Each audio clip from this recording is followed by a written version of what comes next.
tersebut. Apabila dapat segera tuntaskan kedua laporan atas nama Obong Hasan. Saya tidak pernah mundur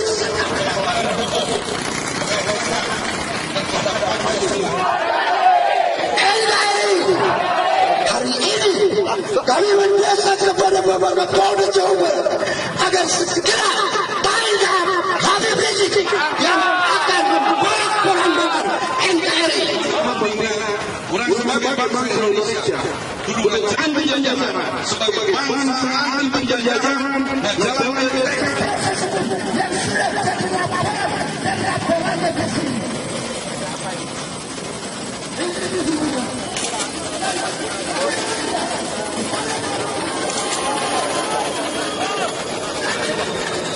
Anda menyaksikan News Update pukul 13 waktu Indonesia Barat. Pemirsa, Ketua Front Pembela Islam Rizik Syihab memenuhi panggilan pemeriksaan di Direktorat Kriminal Umum Polda Jabar Kamis siang.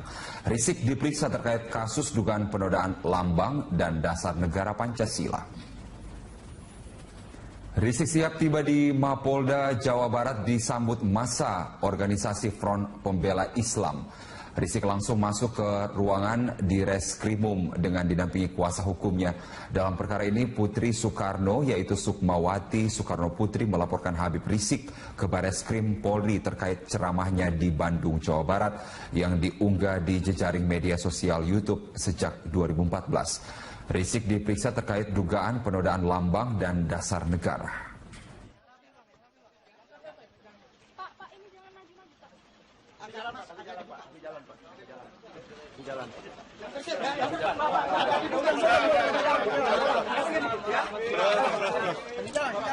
Tolong ada perempuan. Sehat walafiat. Ayo mari semua. Awas jangan dorong.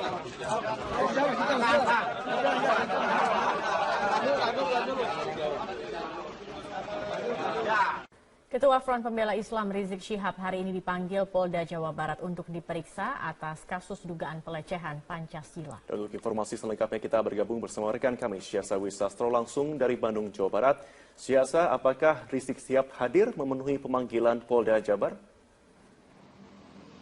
Ya Marvin, Rizik Syihab pada pemanggilan keduanya kali ini hadir untuk memenuhi panggilan dari Kepolisian Daerah Jawa Barat. Hari ini Rizik Syihab tadi datang ke Mapolda Jawa Barat sekitar pukul 9:30 waktu Indonesia Barat dan hingga saat ini pemeriksaan masih berlangsung. Tadi pada saat tiba di Mapolda Jawa Barat, Rizik Syihab ini disambut oleh ribuan pendukungnya yang memang sejak pagi tadi telah berkumpul di depan Mapolda Jawa Barat karena banyaknya pendukung Rizik Syihab yang berada di depan Mapolda sehingga kedatangan Rizik Syihab tadi dikawal ketat oleh pihak kepolisian. Nah, Rizik Syihab pada saat tiba di Mapolda Jawa Barat ini langsung menuju ke gedung Direktorat Reserse Kriminal Umum, tempat di mana saat ini pemeriksaan Rizik Syihab sedang berlangsung dan Rizik Syihab dikawal oleh dua pengacaranya selama pemeriksaan dilakukan oleh pihak kepolisian. Dan hari ini Rizik Syihab diperiksa sebagai saksi terlapor yang mana sebelumnya Rizik Syihab dilaporkan oleh Sukmawati Soekarno Putri terkait dengan kasus dugaan penodaan lambang negara yang dimaksud tercantum dalam Undang-Undang Nomor 24 Tahun 2009 tentang bendera, bahasa dan juga lambang negara serta lagu kebangsaan. Sementara itu, ribuan pendukung dari Rizik Syihab ini masih berada di luar Mapolda Jawa Barat hingga saat ini, namun kondisinya hingga siang hari ini kondusif, tidak terlihat adanya ketegangan yang terjadi di depan gedung Mapolda Jawa Barat sampai siang hari ini. Dan penjagaan juga dilakukan secara ketat oleh pihak kepolisian, sekitar 800 personil pihak kepolisian telah diturunkan sejak pagi tadi untuk menjaga keamanan dan juga ketertiban di depan Mapolda Jawa Barat. Dan hari ini merupakan panggilan kedua, yang mana panggilan pertama Rizik Syihab terjadi pada tanggal 5 Januari yang lalu, namun tidak dapat dipenuhi oleh Rizik Syihab dengan alasan sakit.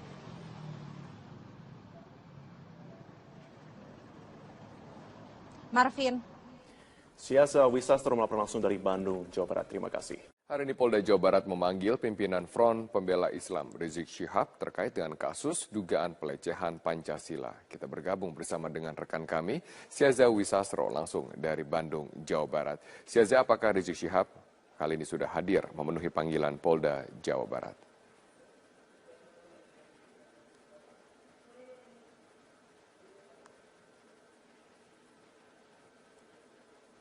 Siaza, apakah Rizik Syihab sudah hadir untuk memenuhi panggilan Polda Jawa Barat di sana?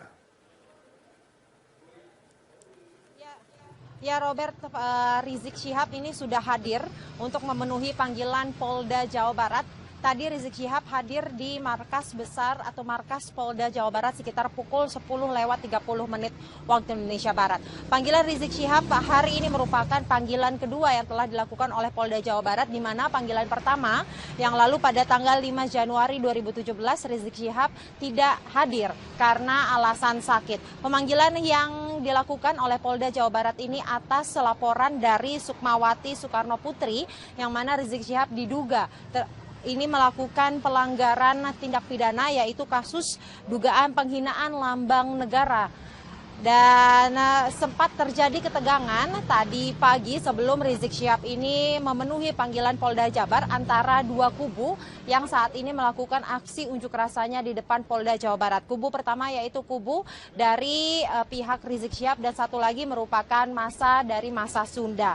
Nah, mereka semua ini sudah berkumpul di markas Polda Jawa Barat sejak pagi tadi. Kami pantau mulai pukul 6 waktu Indonesia Barat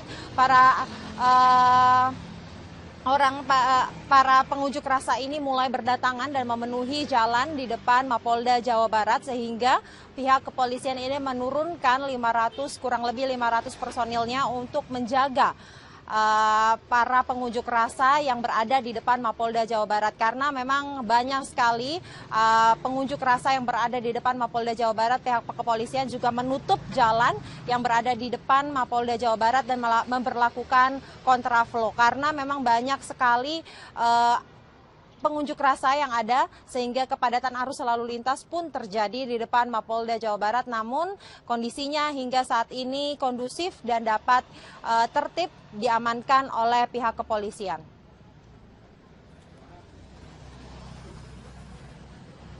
Siaza, lalu bagaimana dengan cara pengamanan di sana untuk mengawal dari aksi unjuk rasa? Ya Robert, memang pihak kepolisian sejak pagi tadi sudah menurunkan ratusan personilnya untuk menjaga keamanan dan juga ketertiban terkait dengan pemanggilan Rizik Syihab hari ini ke Polda Jawa Barat. Pemanggilan Rizik Syihab sendiri terkait dengan laporan Sukmawati Soekarno Putri di mana Rizik Syihab diduga melakukan penghinaan lambang negara yaitu Pancasila.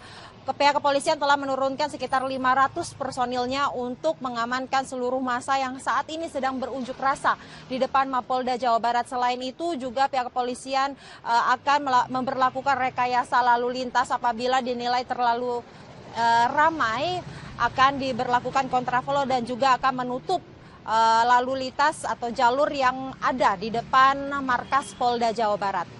Dan hingga saat ini kondisinya masih dapat terkendali dan juga kondusif. Robert. Baik, terima kasih Siaza Wisastro atas informasi Anda langsung dari Bandung, Jawa Barat. Gubernur DKI Jakarta nonaktif Basuki Cahayapurnama kembali berkampanye di Rumah Lembang, Jakarta Pusat hari ini. Untuk mengetahui informasi selengkapnya, kita bergabung dengan reporter Friendly Sagala dan juru kamera Manai Sobirin yang saat ini berada di sana. Friendly, apa agenda kampanye Ahok hari ini? Ya, Rudi, sama seperti minggu-minggu sebelumnya, di mana pada setiap hari Rabu ini Basuki Cahayapurnama ini selalu menyapa warga di Rumah Lembang, Menteng, Jakarta Pusat. Dan tadi saat menyapa warga di Rumah Lembang, Menteng, Jakarta Pusat ini, Ahok menyampaikan beberapa visi misinya saat menjadi gubernur dan wakil gubernur bersama Joko Widodo, yang rencananya visi misi tersebut akan dilanjutkan kembali bersama Jarod Saiful Hidayat di periode keduanya nanti. Dan salah satunya yang disampaikan Ahok terkait visi misi tersebut adalah mengenai penanganan masalah banjir. Ahok mengklaim saat ini Jakarta sudah mulai perlahan-lahan sudah mulai terbebas dari masalah banjir, dan memang meskipun ada beberapa titik di Jakarta yang masih terendam oleh banjir, namun itu diyakini merupakan dampak fenomena La Nina yang memang tidak hanya dihadapi oleh Jakarta, namun dihadapi juga oleh negara-negara di dunia ini.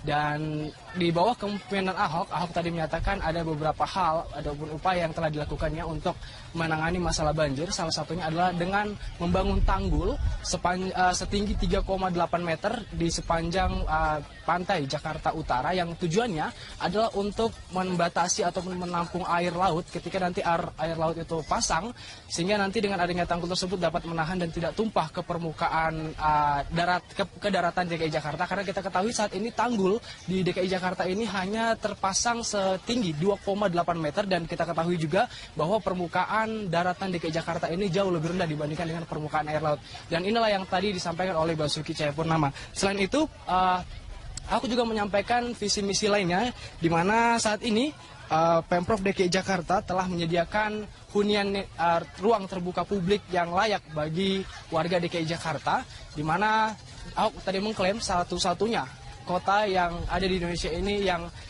dapat menyediakan hunian ruang terpublik ramah anak bagi warganya adalah kota Jakarta. Ahok mencontohkan kawasan Kalijodo yang sebelumnya merupakan kawasan prostitusi, saat ini telah disulap menjadi hunian yang layak dan juga berstandar internasional. Dan berikut pernyataan dari Basuki Cahayapurnama. Ketersediaan hunian ruang publik yang layak. Saya kira nggak ada kota manapun di Indonesia yang bisa nyaingin Jakarta soal ruang publik sekarang. Bahkan ruang publik terpadu ramah anak yang di tingkat-tingkat RW, tahun ini kita akan memiliki 188 lokasi. Tahun depan saya harapkan tambah 200 lokasi. Kita juga membangun banyak taman untuk anak-anak berkreasi standar internasional. Salah satu contoh terbaik ada Kalijodo. Untuk skatepark sama BMX itu standar internasional. Kita bisa buat pertandingan internasional di situ. Demikian, Rudy. Ya, Friendly Sagala, selain soal visi dan misi dan juga program yang disampaikan oleh Ahok di sana, apakah ada kegiatan-kegiatan lain yang juga terjadi di sana? Tadi di sela-sela kampanye rakyat yang ada di Rumah Lembang ini, tadi ada PGN ataupun Patriot Garuda Nusantara yang juga mendatangi Rumah Lembang dan memberikan dukungan ataupun mendeklarasikan dukungannya kepada Basuki Cahayapurnama. PGN sendiri yang diketuai oleh Gus Abdul Hafi ini tadi meminta agar Basuki Cahayapurnama tetap tabah, tawakal dan juga sabar dalam menghadapi permasalahan yang saat ini dihadapi, yaitu masalah kasus dugaan penistaan agama. Tadi sebagai tanda ataupun sebagai simbol pertemanan, ini PGN ataupun yang diketuai oleh Gus Hafi ini sendiri memberikan tanda cenderamata berupa cincin yang berjeniskan pusar bumi, dan berharap dengan adanya deklarasi ataupun pemberian cincin tersebut, maka pertemanan dari PGN dan juga Ahok Jarot ini tetap berlangsung. Dan tadi selain diberikan dukungan moral dari PGN sendiri, Ahok juga diberikan ataupun didoakan oleh seluruh masyarakat Rumah Lembang dan juga pendeta yang didatangkan langsung dari Singapura.